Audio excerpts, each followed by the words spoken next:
Hello lovelies and welcome back. I hope you're all doing really well.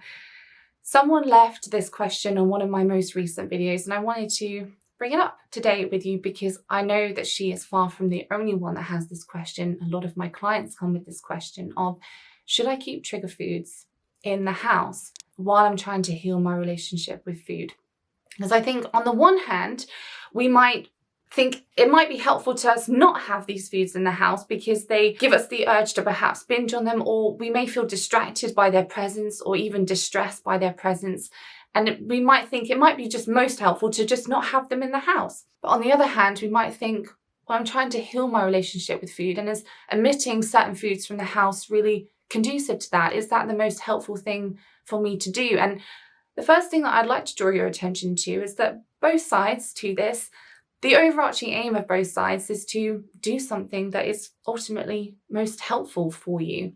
So that's the question that I'd really like to explore with you today, is what is most helpful for you? And when I dig a little bit deeper with clients who are asking this question, what they tend to be really wanting is to feel at peace with these foods in their house and to feel a sense of healthy control and to not feel distracted by their presence or distressed by their presence. That's ultimately, it seems, what they're looking for. So if that is also the case for you, then I'd like to explore that today. And I'd like to explore it by thinking about some of the drivers that could be behind someone not feeling, for lack of a better term, in healthy control with these foods being in the house. How can we create that sense of peace? Something interesting that I've noticed with, I'd say about 8 out of 10 of my clients, is that once they're no longer going hungry and they are allowing themselves to eat all foods and don't have good foods and bad foods or yes foods and no foods, just this alone for about 8 out of 10 of my clients cultivates a lot more peace around having foods that they previously thought were trigger foods in the house, or at the very least don't feel as distracted or distressed by their presence. I think it's a lot to ask of us personally to go hungry and to not be distracted by these foods in the house. I know if I get hungry, the foods that typically come into my mind are foods that are perhaps more refined, more processed, and certainly quite calorie dense. And I don't think that I'm alone in that. I also think that it might be a lot to ask of ourselves to actively deprive ourselves of pleasure of foods that we enjoy, or perhaps punish ourselves through restriction, and for them not to take on this sort of heightened allure. I know for me personally, and it's what I see in clients as well, if I told myself I can't have ice cream anymore and I've got ice cream in the house, I'm going to perhaps want it more than if I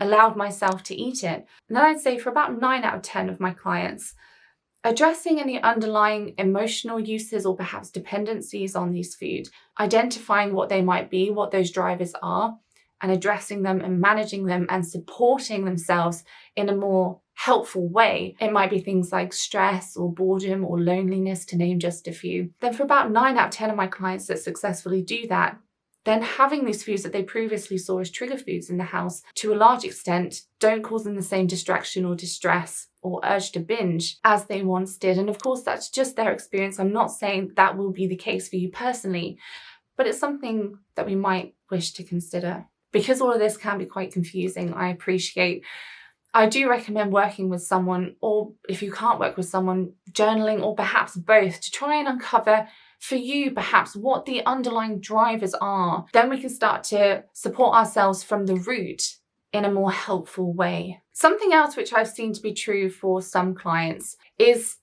the inner narrator that they have and their belief system about these foods. I do a lot of work with self-talk and beliefs with clients because our self-talk and our beliefs ultimately drive our behaviour and determine our behaviour.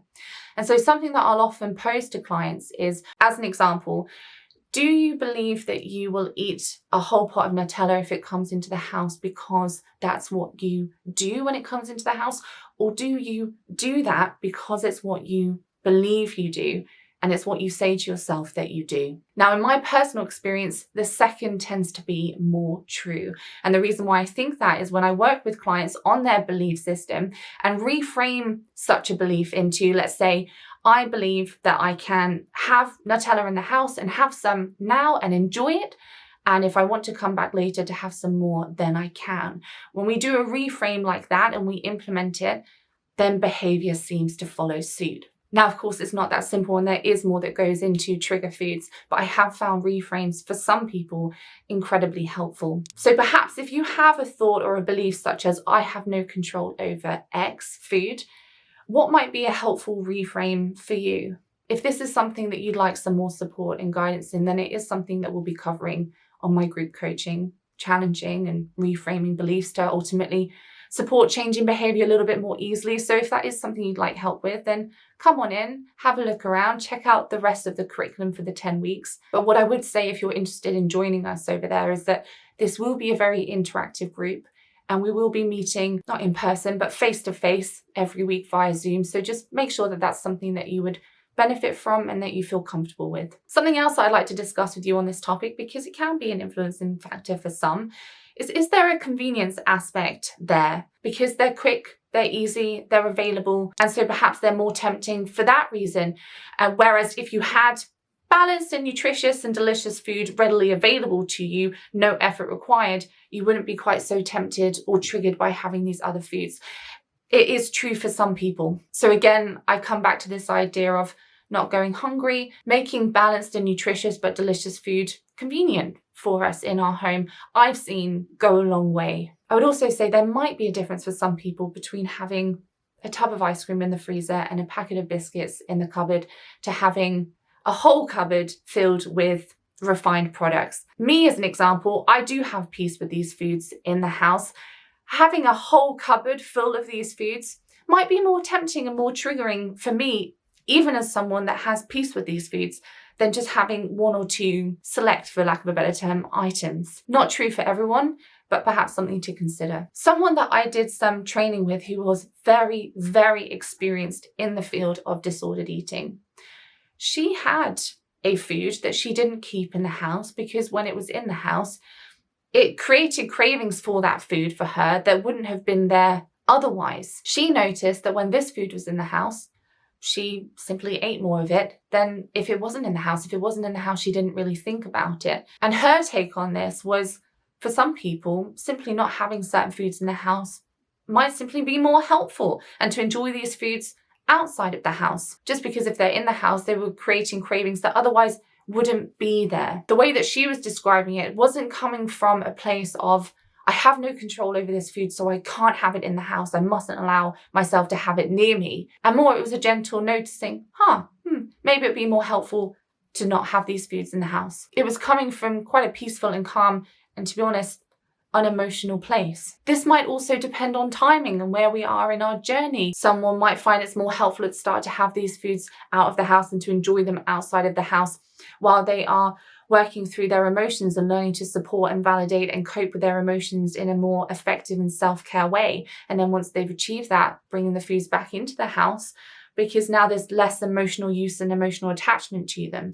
As always with any of these topics, what I highly encourage is a compassionate and reflective stance on where you're at and with these questions, rather than a judgmental stance. Through compassion and reflection, I believe we can get the answers that we're looking for. If you have questions about this video, then come and join our Facebook community. I'll be opening up a discussion on this topic over there. Until next time, guys, take care of yourselves, and I'll see you in the next one. Bye for now.